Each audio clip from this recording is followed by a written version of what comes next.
মন্দির খারাপ আম খালি মন ভালো যাবে দাঁড়া দাঁড়া রেডি রেডি তোর কিছে ভালো না অসুস্থ আবার কাট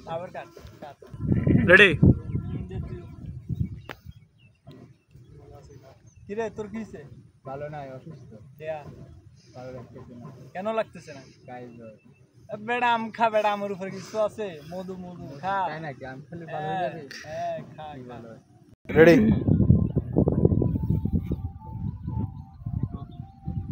কি বন্ধু তো কি হয়েছে এমনি মন ভালো নেই মন ভালো নেই কেন এমনি ভালো লাগতেছে তবে বেটা আম খা মন ভালো হয়ে যাবে মধু বেটা সবাইকে আমি আম খেলে